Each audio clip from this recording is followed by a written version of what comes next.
Olá, bom dia. Está começando mais um Extra Classe, uma iniciativa do Sindicato dos Professores de Escolas Particulares de Minas Gerais. No programa de hoje você fica sabendo um pouco mais sobre a cultura e a realidade indígenas. Os recentes conflitos pela disputa de terras envolvendo índios e fazendeiros no sul da Bahia atualizam o debate sobre seus direitos e condições de vida. Um assunto que também deve estar nas salas de aula, já que desde 2008 está em vigor a Lei 11.645, que prevê a obrigatoriedade do estudo de história e cultura indígenas nos ensinos fundamental e médio do país.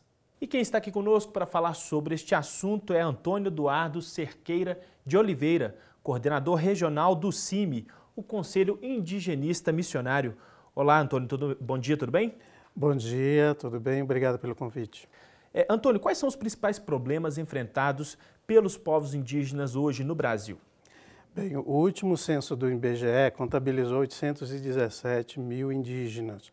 Apesar das organizações indígenas e de várias outras organizações contestar esse número, porque afirmam existir mais de 1 milhão de indígenas no país, esses povos indígenas têm como principal problema a falta da demarcação e da regularização dos seus territórios. Isso tem gerado uma série de problemas referente à saúde, à educação, à sustentabilidade desses povos e também a questão do próprio preconceito que envolve esses índios, principalmente numa situação de conflito. Agora, por que esse problema da demarcação de terras, Antônio? Há uma demora do governo em reconhecer que essas terras pertencem aos índios, é isso?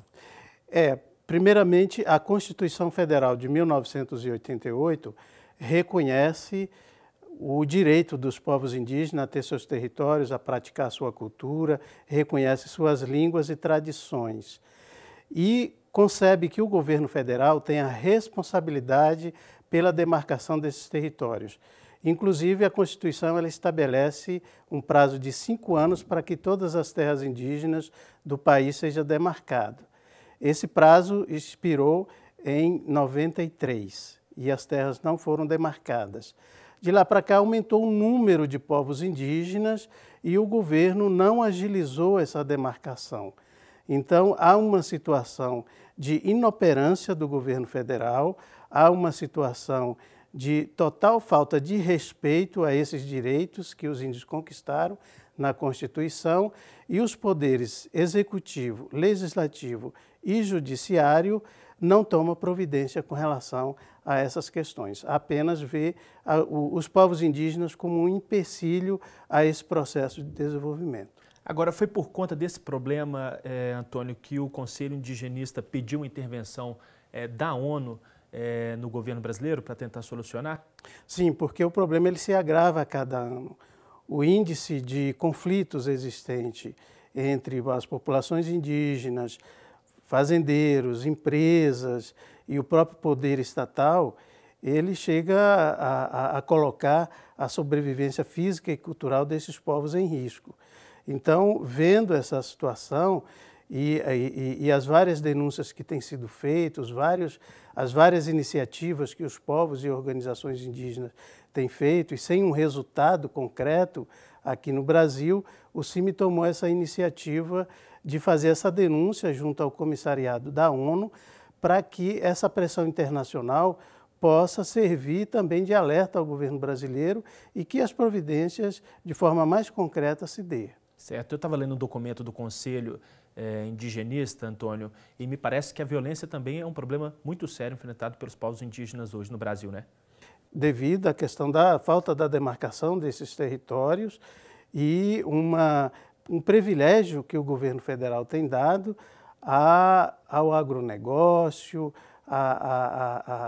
aos empresários da indústria mineradora e à agroindústria no geral.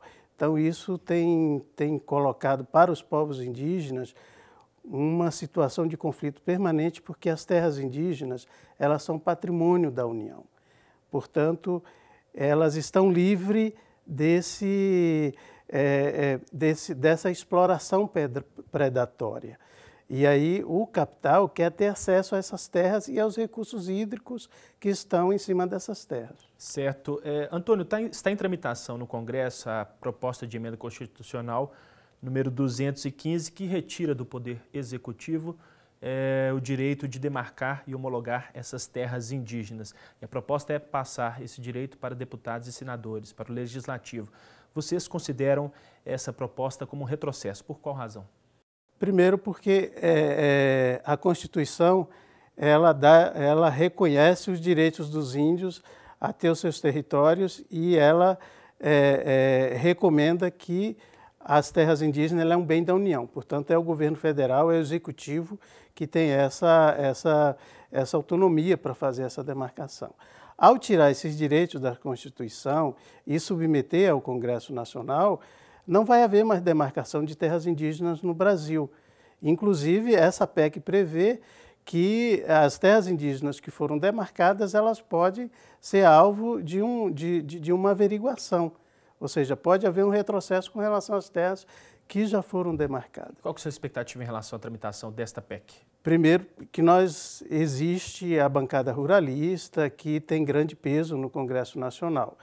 Mas agora é fazer pressão junto à própria mesa diretora da Câmara, através da presidência, para que não forme a comissão especial que é proposta, né, nessa PEC para poder submeter ao plenário.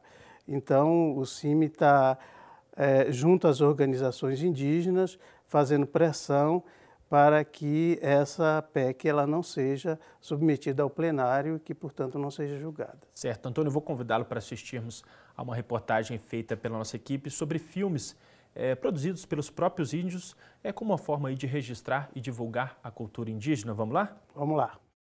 Tradições que ajudaram a formar a população brasileira. Comunidades que lutam dia a dia para superar o preconceito. Mesmo diante de muitas dificuldades, estudos recentes da FUNAI demonstram que a população indígena vem aumentando rapidamente nas últimas décadas. Hoje, são cerca de 220 diferentes povos, mais de 800 mil pessoas, com 180 línguas distintas. Os povos indígenas são extremamente abertos para as mudanças e isso faz com que, paradoxalmente, as culturas suas permaneçam, sobrevivam e se fortaleçam. De uns tempos para cá, né, principalmente por causa da escola indígena e dos livros indígenas, dos filmes indígenas, hoje a maioria dos índios tem orgulho de ser índio. Mesmo com uma população reduzida a 0,5% do total de brasileiros, a cultura indígena está presente em todas as regiões do país. Um exemplo significativo da diversidade da nossa cultura. Uma forma dessas culturas se fortalecerem e desenvolverem é exatamente através da educação, da chamada educação indígena, que é a criação pelos próprios professores indígenas e lideranças nas aldeias de escolas próprias, específicas e diferenciadas para cada cultura. Os cânticos usados na preparação do alimento, as comemorações do Dia do Índio em uma aldeia e uma homenagem aos animais que estão em cativeiro. A diversidade indígena retratada pelo olhar dos próprios índios. Eu acho que para os índios é interessante porque eles são de uma cultura tradicionalmente oral e o audiovisual privilegia isso, né? A gente não precisa necessariamente passar pela escrita para se expressar. Pode ser direto da oralidade e da visualidade. Então, para eles, isso é muito natural. O objetivo do projeto, criado em 2008, é reforçar a participação do índio na produção audiovisual e mostrar a cultura indígena e a atuação do índio na sociedade contemporânea. Os índios são diretores, eles têm a ideia, o argumento, escrevem o roteiro e filmam, às vezes editam. Então, eles participam de uma forma mais direta da produção. Agora, Antônio, qual a situação das comunidades indígenas aqui em Minas Gerais? Em Minas Gerais existem 11 povos indígenas. Esses povos eles vivem em terras diminutas, alguns até vivendo em 5 hectares de terras. Então a sobrevivência deles é muito difícil. Eles reclamam muito dessa questão territorial, da questão da saúde, a falta de assistência à saúde, a falta de escolas e uma assistência melhor com relação a essa questão da educação e as suas formas produtivas e um respeito maior à sua cultura. Então, existe um problema de fato no Estado, que é a questão das terras diminutas, que influencia na sobrevivência física e cultural desses povos aqui em Minas Gerais. Certo. Antônio, eu gostaria que você explicasse para os nossos telespectadores qual a origem dos recentes conflitos no sul da Bahia entre índios e fazendeiros. Bem, esse conflito ele tem uma origem nos anos 30, quando o território Caramuru, Catarina, Paraguaçu foi demarcado pelo SPI, em 1936. De lá para cá foram feitos arrendamentos para os fazendeiros e esses arrendamentos eles não podiam plantar ou fazer cerca, apenas pequenas hortas para a subsistência deles. Eles desobedeceram essa lei, constituíram grandes parcelas de terra dentro do território e foram paulatinamente expulsando os índios das suas aldeias. Em 1982, os índios retornam à área e exigem providências do governo federal. A FUNAI entra com uma ação de nulidade de títulos no Supremo Tribunal Federal, porque o governo do estado da Bahia deu títulos de propriedade aos fazendeiros, e aí o conflito se restabelece na região. Os índios requerendo seu território de volta e os fazendeiros dizendo que têm títulos de propriedade dados pelo governo do estado. Agora, me parece que a resolução dessa pendência está no Supremo Tribunal Federal, não é isso? Está no Supremo Tribunal Federal só há 25 anos, né?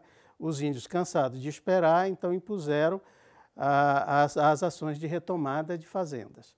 Esse território hoje já está quase na sua totalidade nas mãos dos índios, 99% já está na mão dos índios, com as últimas retomadas que eles fizeram nesse último final de semana, e possivelmente o Supremo deverá julgar essa ação devido a essa situação que não pode mais perdurar. É um conflito, então, que começa lá na década de 40. Na década de 40. Certo. Antônio, qual que é o papel da educação, deve desempenhar e pode desempenhar nesse debate? A educação ela tem uma importância vital. Primeiro porque os povos indígenas, eles, com sua cultura específica, eles também estão inseridos dentro de uma cultura maior, que é a cultura nacional.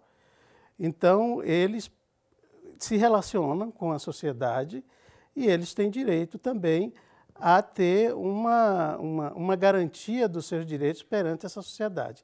A educação vem justamente dar esse suporte para eles.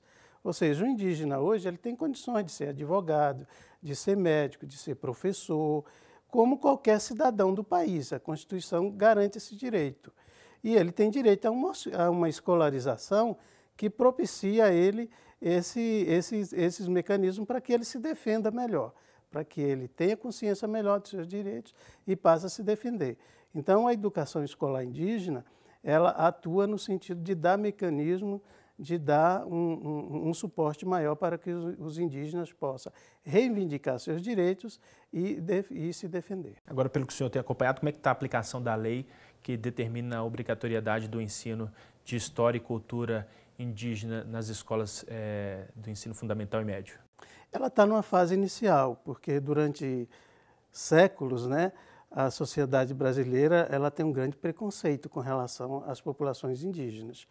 Então, essa lei ela foi um avanço, no sentido de que coloque para a escola, para os educadores e para a sociedade como um todo, que tem povos indígenas no país, que tem uma cultura indígena, que essa cultura indígena tem um valor e que nós, enquanto povo brasileiro, somos resultado dessa cultura.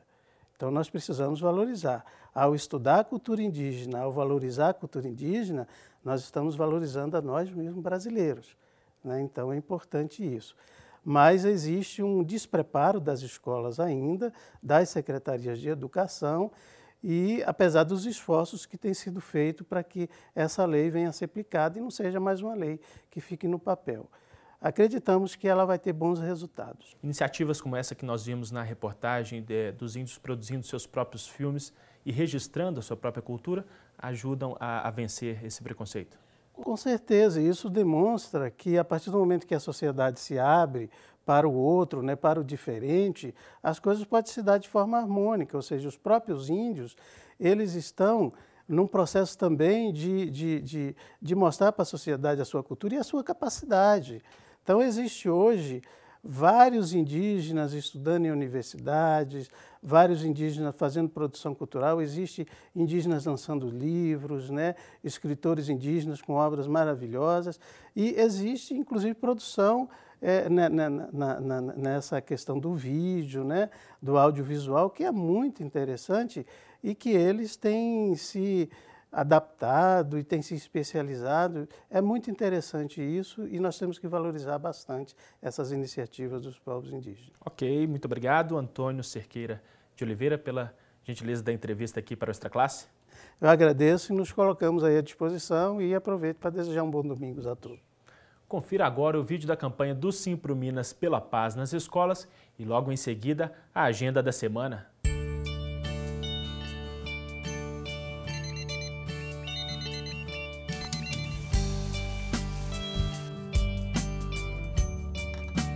Tem algo errado quando, em dia de prova, o professor fica mais nervoso que os alunos. Tem algo de errado na escola. É hora de corrigir. Os cineclubes do Simpro exibem vários filmes esta semana. Na terça, dia 24, 6 documentários estarão em cartaz no Cineclube Joaquim Pedro de Andrade, em Belo Horizonte. Também na terça, em Poços de Caldas, o projeto Cinema, Luz e Reflexão apresenta o filme Dogville às 8 horas da noite no prédio do Manhattan. Na quinta, dia 26 de abril, o longa Cortina de Fumaça será exibido no Cineclube Uma Tela no Meu Bairro, na capital. A entrada é franca. Informações em www.simprominas.org.br. Confira agora o Simpra em Movimento.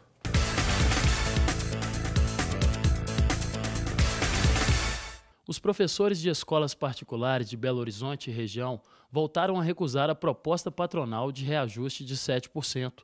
A categoria reivindica um aumento de 12%, regulamentação da educação à distância, equiparação dos pisos da educação infantil ao do ensino médio e medidas contra a violência no ambiente escolar. Os donos de escola, eles se recusam a discutir esses itens e, quanto ao salário, eles estão mais ou menos unificados, oferecendo apenas 7% de reajuste para corrigir o salário em 14 meses e proporcionar um ganho real, que nesse caso está sendo de 0,72%. Nós já rejeitamos esse índice em 2 assembleias, reafirmamos a nossa pedida de 12%, achamos que esse índice é viável, é possível mesmo porque a média de reajuste das escolas foi 12%. No interior do estado, a campanha reivindicatória 2012 também está em andamento. A diretoria do Simprominas ressalta que existe uma unificação dos donos de escolas em relação ao reajuste. Além disso, em algumas regiões, o patronal insiste em retirar direitos dos professores. Na região norte, que eu acho que onde nós encontramos essa maior dificuldade, desde 2007, quando foi criado a entidade patronal o Cinep Norte, a gente não consegue fazer um acordo, a gente não tem uma convenção. Então, estamos dependendo da Justiça do Trabalho em todo esse período. É um Cinep que jamais fez um acordo conosco. No Triângulo, há uma investida, particularmente no segmento do ensino superior. A gente fica por aqui, mas para saber mais sobre o Sindicato dos Professores, é só visitar o nosso site. Sua participação é muito importante. Envie sugestões e críticas para o endereço extraclasse@simprominas.org.br. Um grande abraço e até a próxima semana.